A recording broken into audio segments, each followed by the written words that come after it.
Thank you so much, Charlie. You know, I have never before been introduced by an Olympic gold medalist in hurdles. What an absolutely perfect metaphor for all the things that we are dealing with and all the hurdles we have to overcome. It's also a really great pleasure for me to be here with John Whitehead, who is a really old friend. I well remember a dinner a few years ago where we talked about the committee, we talked about your amazing work. And you know, when I think of you and Paul Newman starting this committee, I have to say, do not repeat that to Paul Newman or anybody who loves him, but John Whitehead must have been the more handsome of the two, right? So already, as we were talking before we came in here, Charlie gave me a lot of ideas about what we are doing in the sphere of corporate philanthropy, which I believe is so central to all the solutions that lie ahead. And for those of you who have not heard me before, let me say quickly, this accent is for real. I say that because recently I was speaking in California and I joked that I was really born in Fresno and had cultivated this accent to give myself an air of being an ethnic minority, which is very popular these days everywhere except in Arizona. And I received 27 letters and emails from people asking me, how exactly did you go about changing your accent? So the truth is, I was actually born in Greece, and my ex-husband, whom John knows well, teases me that the only reason I still have this strong accent, even though I went to school in England and have lived outside Greece longer than in Greece, is because I never listen, he says. But that's what ex-husbands are supposed to say. Henry Kissinger put my concerns about my accent at rest when I moved to New York, and he said to me, you can never underestimate in American public life the advantages of complete and total incomprehensibility. So as we look around right now, it's a little bit as though we are watching a split screen reality. And depending on which side of the screen you look at, you can be deeply pessimistic or deeply optimistic. You know, on one side of the screen, we have more and more indicators that we are not out of the woods. The latest jobs numbers make it clear that the economic outlook is darkening. We have the euro crisis, which is affecting all European countries, including my home country of Greece, of course. And at the same time, when you look at the other side of the screen, you have these incredible explosions of compassion, generosity, ingenuity, innovation, and creativity when it comes to solving problems. Unfortunately, we are not having enough courageous conversations. The media we have a responsibility to, get really completely overwhelmed by tiny little things which become breaking news. You know, I don't know about you, but I like to work with the television on mute, and every now and then I see breaking news. And I look up, and it's very rarely anything that is really news, let alone breaking news. Like, I remember the latest one was Donald Trump to endorse Mitt Romney. Really? Breaking news? Of course, you remember the balloon boy, how long we had this balloon in the air, breaking news, all the anchors telling us how worried they were about the little boy in the balloon. Well, it turned out it wasn't the balloon boy, it was the attic boy. He had never gotten to the balloon. But nevertheless, that incredible emoting over things that are not really significant, instead of having the courageous conversations that we really need to be having, especially right now when there is pretty much universal agreement that we need to redefine capitalism. When I studied economics at Cambridge, I studied in a library called the Marshall Library. It was named after the famous economist Alfred Marshall, who was one of the founders of capitalism, and he wrote about economic chivalry. And everybody here, everybody who supports the committee's work, really believes in economic chivalry. And really, if you go back to Adam Smith, he wrote the theory of moral sentiments before he wrote The Wealth of Nations, on the grounds that he understood very clearly that capitalism cannot survive without a moral foundation. So that's what we need to rediscover now, the moral foundation of capitalism. And this is really to truly honor capitalism as the best economic system there is. This is not a right versus left debate. This is what we call at HuffPost beyond left and right. It's about right versus wrong rather than right versus left. And I was recently reading a book by Roger Martin, a professor of economics at Toronto University, called Fixing the Game. That is a really great example of what has gone wrong in our economy, where we've moved basically from making things to making things up, and where we moved from adding long-term value to obsessing over short-term gain. And that ultimately is destructive. When you look at the stock market, the obsession is over the expectations market rather than the real market. If you beat the expectations market, your stock does well. Short term, you're doing fine. Long term, you look at the results all around us. So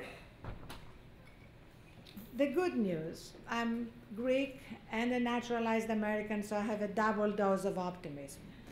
So the good news is that I believe there is something in the zeitgeist, that terrible German word that nevertheless really means something. There is something as the spirit of the age. There is something that makes all of us, not just everybody here in the room, but everyone, want their lives to mean something more than just success and money. I remember Jonas Salk, one of the inventors of the polio vaccine, just before he died. I happened to get to know him really well because he was married to Françoise Gillot, who was Picasso's mistress, and I was doing research on Picasso. So I spent a lot of time with them, and just before he died, I was staying with them in their home in La Jolla, and I remember sitting on that terrace with him, and he said to me, we are moving from Epoch A to Epoch B. And he defined Epoch A as based on competition and survival, and Epoch B as based on collaboration and meaning. And you see more and more people, you see it in our children. I have two daughters, one just graduated from college, the other is going to be a junior, and they both are looking at the world differently. I have here Koda Wang and Daniel Koh, who just joined us and are leading one of the initiatives at HuffPost that I'm going to be talking to you about. Both recent graduates from Princeton, the Harvard Business School. You know, these are the kids that could do anything, but they want to do something that makes a difference. And that's something very new and very significant, and something that we as the older ones have the responsibility to provide plenty of opportunities for them. So if you look around at social entrepreneurs, it is amazing what is happening. We have dedicated sections on the Huffington Post covering social entrepreneurship. And in fact, our senior editor, Lance Gold, and Brian Sergutz, who launched the Impact section, are here because we really believe that our responsibility in the media is to put a spotlight on what is working, not just to focus on what is not working. We do plenty of that, trust me. But we also believe that it is essential that we focus on all the great things happening at the moment that are producing measurable results. I was recently in Oxford at the Skoll Foundation Conference on Social Entrepreneurship. It really is so empowering to see what is happening. And again, those of you here who are in business, this is not airy-fairy do-goodism, noblesse oblige. This is really changing realities on the ground. And what we need to do now is to help all these things scale. Because every problem is being solved by someone, somewhere in the world. All we need to do is connect the dots and make sure that we solve big problems, not just small problems. I remember in the 1990s, I had this idea, and I went to Brian Lamb, you know, the founder of C-SPAN, and said to him, at the time you only had C-SPAN 1 and C-SPAN 2. Imagine how long ago that was. C-SPAN 1 was covering the House, C-SPAN 2 was covering the Senate. So I said to him, Brian, what about if we start C-SPAN 3 to cover all the community solutions, to cover all that people are doing in not-for-profits, corporations, individuals, to make a difference in the lives of others. I said the reason for that is that you want something that is 24/7. That if you can't sleep at night, you can turn on your TV and see somebody doing something amazing that may inspire you and move you to join or start something of your own. Well, C-SPAN 3 did not happen, but the internet happened. And the internet is really the equivalent of having all that 24/7 available to you. That's why we have the impact section that not only covers what is working around the world, but also provides action steps for people to get involved. And also a few months ago, we launched another section that we call the good news section. It only gives you good news. So if you're depressed, you can go there and find something to cheer you up. And you know, it's become very quickly one of our most successful sections. It even became more successful than our divorce section, which before that was incredibly successful. It was the brainchild of our editor-at-large, Nora Ephron, who said to me one morning, you know what, marriage comes and goes, but divorce is forever. We must launch a divorce section. So right now, it's almost as if we are really beginning to enter the real meaning of what the Founding Fathers defined as the pursuit of happiness, which was never meant to be just the pursuit of shopping spree buzz or just fun. It was always meant to be the pursuit of feeling good by doing good. If you go back and read how they defined it, that's how they defined it. So now that kind of more Jeffersonian definition of the pursuit of happiness is coming back into the forefront of people's lives. I wrote a book in the 90s, don't worry, nobody read it, called The Fourth Instinct, in which I looked at human behavior and I saw that beyond the first three instincts of survival, sex, and power that most psychologists and biologists write about, there is what I call the fourth instinct, which is the instinct that drives us to make a difference in the lives of others, the instinct that drives us to go beyond our own self-interest. And I know you know that instinct because otherwise you would not be here today, you would not be involved in the work of the committee. And for me, that's the most powerful instinct. And the more we can tap into it, the more we can activate it, the more we can strengthen it, the more likely we are to solve the major problems we're facing. And that's why, if you look around, I think people are desperate for results. They want to see something that's working. And one of the things that we are doing during this political season is to work out an outreach initiative for the conventions, both conventions, same initiative, around job creation. I was just looking at this political campaign, and I thought to myself, you know, whichever side you're on, this is not going to be an edifying campaign. I mean, the most we can hope for is to avoid secondhand chemical poisoning from all the toxic negative ads that are permeating our environment. And the fact that now it's not enough to disagree with your opponent, you have to demonize them. It's not enough to say they're wrong, they have to be Hitler. And as Jon Stewart said when he and Stephen Colbert organized the amazing rally to restore sanity in Washington. Do you remember that? I happened to be on Jon Stewart's show a few days before, and he was telling me how hard it was for them to get everybody bused to Washington. I said, well, you know, if there are extra people, you can send them to the HuffPost offices and we'll get some buses. Well, it turned out 10,000 people signed up, so we had 200 buses leaving Citi Field for Washington. What was interesting is that as I was there at 5 a.m., Brian was there too, greeting them. And these people were looking for community. They were not just looking for transportation to Washington. There are people who said to me, you know, I just came from Minneapolis to get on the bus to go to Washington. I just came from Denver to get on the bus to go to Washington. Someone said to me, I just came from Washington to get on the bus to go to Washington. So that longing for community, that longing to come together for something beyond ourselves is everywhere. And it's leading to incredibly enterprising results. I mean, Jennifer Palka, who launched Code for America, based on Teach for America, bringing together young engineers who want to take off a year and help city governments get more efficient. Or Jacqueline Novogratz, who's bringing together her Wall Street savvy with her empathy to actually find solutions for problems around the world. Or one of my favorites is See, Click, Fix, that you can actually identify a problem in your neighborhood, in your community, you know, a broken street lamp, a pothole, you can put it online and then somebody can go there and maybe fix it themselves instead of just reporting it to the government. That's what's changing. People are not waiting anymore. They're not waiting by the sidelines. They're just jumping in and doing something themselves. I know you have Cory Booker speaking later. He and I were also speaking last night in Newark at the 10th anniversary of the team KIPP Academy schools. And again, that was the message of the schools. You know, education is crumbling. The escalator of opportunity, which is what education was, is broken for millions of children. Let's come together and do something.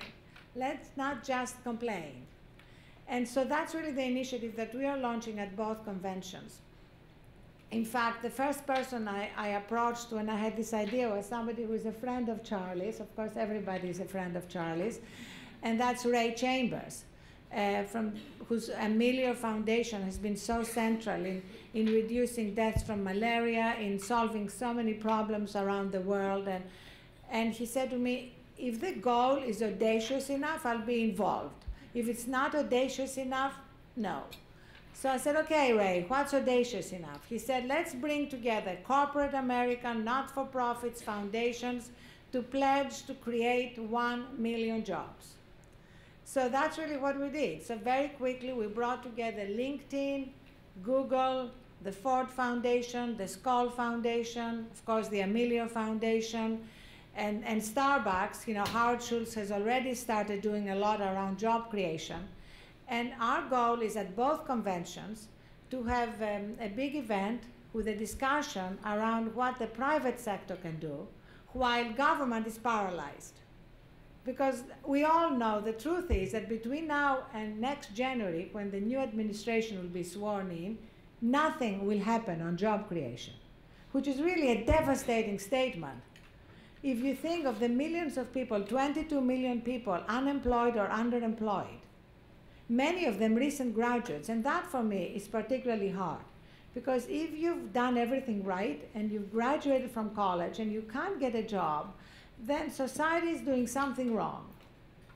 And so our emphasis is going to be on helping provide jobs for recent graduates, both high school graduates and college graduates, both community graduates and university graduates, community college graduates and university graduates.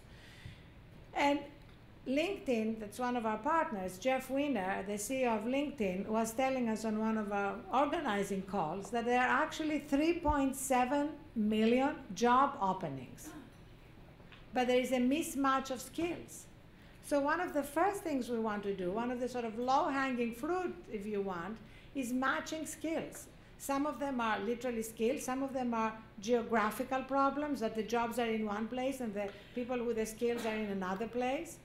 So what can we all do by bringing together our collective resources, intelligence, empathy, and passion for this problem to do something now, to bring a sense of urgency to this problem, because it's affecting people beyond the obvious financial impact. I was recently at a dinner with a friend of mine who is a leader in the publishing industry. And as we're walking out, you know, she teared up as I was talking about this problem. She said to me, Arianna, it's a bigger problem than you realize. She said, my husband, for example, has been out of work. It doesn't affect us financially because I have a good job, so I can support our family and our children. But it's affected our marriage. It's affected his ability to parent. So what we're seeing now is that it's having an impact socially, it's having an impact in every aspect of life.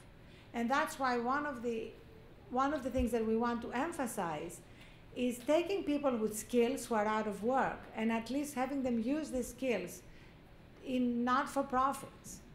In fact, the Ford Foundation has agreed as part of this initiative to provide grants for not-for-profits that have openings but no funding to hire people for their openings.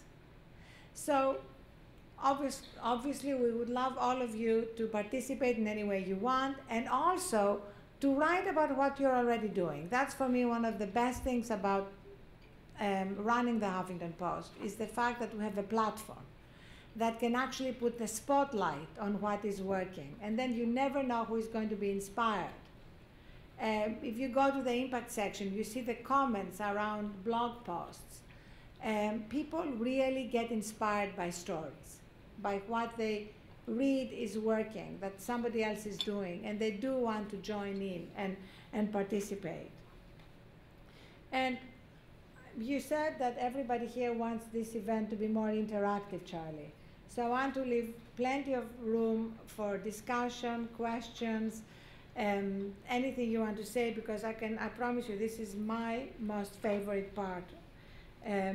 So let me just end by quoting one of the founding fathers of this movement, John Gardner, who said, what we have before us, he said it about a different time, but it applies even more about our time. What we have before us are some breathtaking opportunities disguised as insoluble problems. And I feel we need to stop focusing on our deficits and the lack and what we don't have, and start focusing on our surpluses.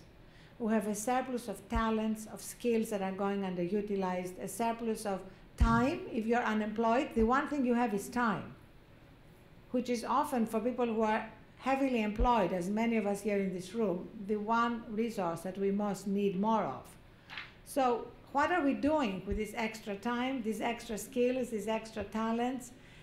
This is really the opportunity to use them in a way that will not just solve our problems, but actually take us to the next level of opportunities. So I want to stress again, once again, that this is the true bipartisan goal. This is the only thing that can really unite right versus left. We're in conversations with John Kasich's office in Ohio about their own job creation projects. I was talking recently to Michael Gerson, who is who was President Bush's speechwriter. And as Michael put it, human life and dignity are primary. The common good takes precedence over selfish interests. The justice of society is measured by its treatment of the poor and vulnerable. Now, doesn't he sound like a liberal? That's the point. These things are not easily divisible into liberal, conservative. He sounded actually like Franklin Roosevelt, who said the test of our progress is not whether we add more to the abundance of those who have much, it is whether we provide enough for those who have too little. So that's really the true American spirit. It's not the prerogative of either political party. So as we navigate this world of austerity and unemployment, what we need to do is summon our better angels. Those found not in the halls of government often or institutions, but in ourselves. And if we can do this, we can both have many courageous conversations and begin to arrive at the solutions we so desperately need. Thank you.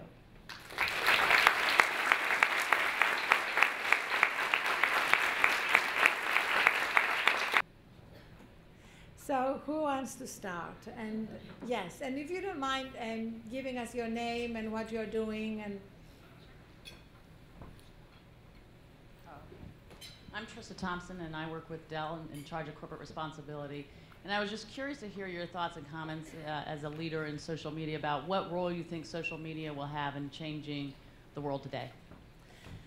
Well, I actually think social media has an incredibly important role in identifying problems and then bringing people together to provide solutions. If you take, for example, a recent example, Air Canada, there was a problem with a young boy in a wheelchair, and somebody tweeted about it, that they didn't feel that the airline had dealt with the boy the right way. There was a whole massive retweet effort The airline had to step forward, acknowledge their mistake. It was just one example of how things don't remain hidden now. You can put the spotlight on a problem very quickly, and you can activate people to provide solutions. If you look at things like Kickstarter or Donors Choose, they're really extensions of what can be done easily through the internet to provide solutions and help. At the same time, since the Huffington Post has been kind of a pioneer in social media, we also have recognized what we call the snake in the Garden of Eden. There is a snake here that we need to be aware of, and that's the fact that we have kind of fetishized something just going social for the sake of going social. Like, you know, something is trending on Twitter, and we don't say, what is trending on Twitter? Is this worth trending on Twitter?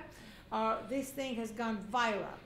And I think it's very important for us to just make clear distinctions between what is worth going viral and what is not. Because otherwise there's going to be an enormous amount of noise, and it's going to get harder for what is more important to rise to the top. So I think it's a mixed blessing, but it's also an incredible opportunity for organizing, for coming together, for solving problems. And just one more snake in the garden, since we're talking about snakes, is the fact that we all have become a little hyper-connected. And I speak as somebody with 4 BlackBerries. Incidentally, I was at a conference recently at All Things D, a Wall Street Journal conference in California, and at dinner, Tim Cook happened to look at me, the CEO of Apple, and see me looking at my BlackBerry, and he looked at me with this expression that was truly priceless, and he said to me, "You have a BlackBerry?" As though I was like a person from some distant age who suddenly appeared in their midst. But anybody who types a lot needs a BlackBerry, come on. So, but my point is that this hyperconnectivity is also a problem. So we have launched a whole campaign on the Huffington Post that we call Unplug and Recharge. And we believe that the more we can unplug, recharge, sleep, we have another entire section dedicated to the importance of sleep. Very important in corporate America. I have a feeling that if some of the corporate leaders who got it all wrong before the financial crisis had gotten a few good 8-hour sleep nights, they might have seen the problems, the icebergs lurking before they hit the Titanic. And I think if I can talk to the women in the room, I think we women have to lead the way here in favor of sleep and unplugging, because for some reason men have equated sleep deprivation with virility. I was having dinner recently with a guy who bragged that he said, I've only gotten 4 hours sleep the night before. And I didn't say it. I thought to myself, you know what? If you had gotten 5, this dinner would have been a lot more interesting. Which is why at the Huffington Post we have installed 2 nap rooms. And in fact, Dan tried one of them for 10 minutes yesterday, and he sent me an email. He said, I feel renewed. You know, when we first installed them, people were like, a nap room? Who is going to leave a newsroom and go take a nap? You know, so nobody was using them for a little while. Now you can't book them. And in fact, the other day I was walking by one of them and I saw 2 people coming out of the nap room. I thought, whatever helps people recharge. Just don't tell HR, right?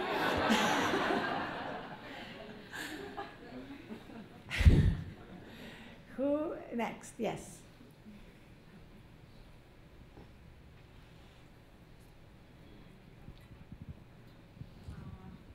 Irena Stennett from Bloomberg. Corporate giving, not news. How do we reconcile a time when corporations and financial institutions are sitting on record profits, not being reinvested, not increasing workforce, but they are investing in corporate social responsibility? How does one reconcile that? Because when I have conversations with my colleagues and peers, they don't take this seriously because they feel as though it gives corporations an out, you know, to invest in the corporate social responsibility side when at a time we need investment in small businesses and investments in jobs, the corporations are not moving that dial. But they can sort of hide behind or say we're giving back because we have CSR programs. So how do we reconcile the fact that there's this dichotomy, this, there's giving on the one end, but where we really need the giving right now, we're not seeing it. Thank you. So I don't think it's either or. I totally agree with you that there is definitely a disconnect between the fact that corporations are sitting on massive profits. Corporate profits are now 10% of the GDP, which is highest they've been. And yet they're not being reinvested in a way that creates jobs and all the things that we need. But I don't see it as either or. I think these are like two separate things. Corporations are becoming more socially responsible. They're doing much more real, serious work in that arena.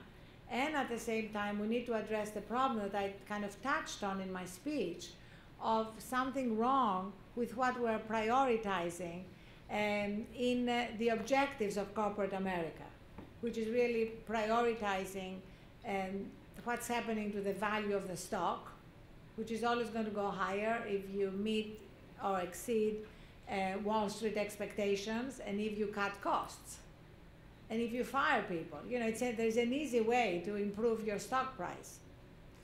And that's a very different thing than adding value to the company and growing a big corporation. But that's something which, as I said, is in desperate need of addressing. Many people are writing and speaking about it. On the other side, the whole social responsibility arena, I think, is incredibly important and significant, and there is a real shift here. This is not just a feel-good donation. This is companies really getting in there and expecting results and approaching social responsibility with the same rigor with which they approach their own company objectives. And that's what I think is so different now with philanthropy. There's a sort of different rigor to it. So if you, we are very involved with companies and their social responsibility departments because we've launched a new way to monetize what we're doing, which Brian Serkotz came up with, which is we launched entire sections that a brand sponsors on their cause. Like Johnson & Johnson has sponsored an entire section on the Huffington Post on global motherhood, which is, maternal well-being internationally is their big cause. So this section, which is for 1 year, covers this issue exhaustively every day, 24/7, in news, blogs, people writing about their experiences, mothers around the world who are helped writing about it. And this is really a new way for brands to get their message out. Remember, it used to be the 30-second ad or the glossy Vogue page, and now they realize that there is so much static, there is so much information out there that to really break through, you need to be relentlessly on the topic, day in and day out. It's not just the one big message. It's also how do you engage your consumers. It's not enough to just talk to them from above. You also have to listen to them, and often you have to listen to something that you may not like. And you can't hide anymore. I remember when we first launched what we called sponsor-generated blogs, where corporations could basically address a topic and then deal with comments. The first one was by a large hotel chain. And the first comment was a negative one about an experience that the reader had had at one of the hotels, which was not positive. Now, all our comments are pre-moderated on the Huffington Post. We have the most state-of-the-art moderation technology and algorithm that we keep educating so that no trolls or ad hominem attacks will appear. So this was not a nasty comment. It was just a comment that stated a negative fact about this reader's experience. Well, the head of marketing freaked out. and basically wanted to end their campaign. Our team convinced them to stay in the arena on the grounds that that reader could leave the Huffington Post and go write it on their Facebook or tweet it.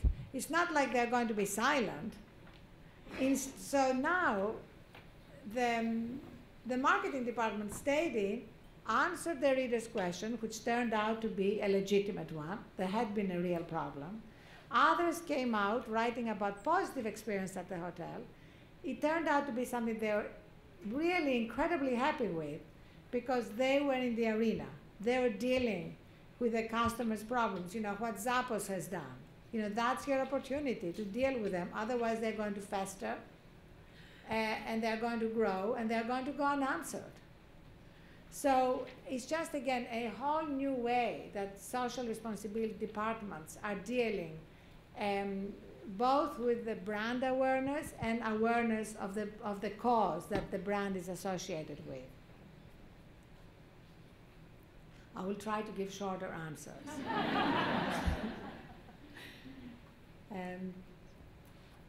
Who hasn't? Yes. Good morning. I'm Shelley Eskew with Intel, and we're a small company who's hiring a lot of people. A small company? Yeah. You are doing great things with Vice. Excuse me? You are doing great things with Vice. You know the site Vice? Yes. Great sponsors. We're also hiring a lot of engineers and making a lot of things in America, so we're proud of that. So we know you're fearless, and in the 90s you wrote this book about the fourth instinct, which I'm sorry I haven't read yet, but I will. Give us your recipe. We've been talking about the incentives are wrong. There's 137 companies here, Charlie? Why aren't there 500 companies here? So what is your recipe? What incentives can we change to turn the behaviors around so that that fourth instinct rises to the top? Thank you. Great question. If you give me your address, I'll send you a copy of the fourth instinct. First of all, sometimes when we look at a question like that, which really involves some fundamental changes in corporate America, we may be overwhelmed and feel, hey, this is such a big problem. There's nothing we can do. And whenever I feel that, I look at what can we impact right now, and I remember that social change has never happened by getting everybody here. It would be nice to have 500 companies represented here, but you don't need it to bring about change. That's what is miraculous, that you only need a critical mass. And we don't know what the critical mass is, but it's not everybody. The critical mass may be 140, so you might need just 2 more companies to join. And the minute you look at something like that, it becomes doable. Also, it means that anytime another person, another nonprofit, another corporation joins this effort to make things better for their communities, for people who are suffering, you may be getting closer to critical mass. I mean, it's almost magical. It's really, those of you here who are religious, know the concept of grace. The concept of grace is that we do our part, and grace is extended and takes us to the goal. It's like I have a little saying that I give to my girlfriends on their birthdays, and then after I've given it on their birthdays, on anniversaries and things, which is I do my 10%, 100%. And then that other force, whatever you want to call it, God, a higher power, comes in and does the other 90%. Because if we think that we are doing 100%, it's just overwhelming. We can't sleep at night, and I want everybody to sleep at night. If we think we are doing our part, we are doing our part 100%, that's important. But our part is not what's going to get us there. And that, for me, gives me a sense of optimism about the fact that not everybody's in the room, not everybody is doing what we are talking about. It makes me feel if I can get one more person to do it, and you can get another person, and you can get another corporation, Charlie, that's your job, then we'll get there. And that's why the thing that I'm most excited about at HuffPost, we're doing a lot of things. We're doing journalism. We won our first Pulitzer that I was very proud of. We are launching new sections. We're launching a magazine. But nothing matters to me as much as getting multiple voices on the site writing about these things. Because I know, I've seen it happen again and again, that somebody will read it somewhere, maybe in Australia in the middle of the night, and it will get their fourth instinct going, and it will activate them to get involved. That's why I really want to invite all of you to write. And don't think of it as writing, like writing a polished piece. It's conversation. Think of it as you would be emailing a friend saying, here's what I did today, here's what happened in our company, here's what we've done.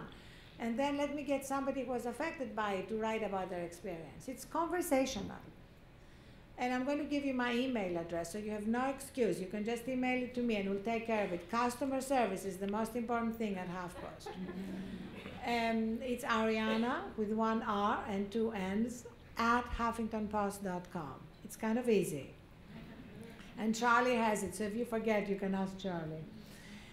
So that's really my long answer to your question about why isn't everybody in the room.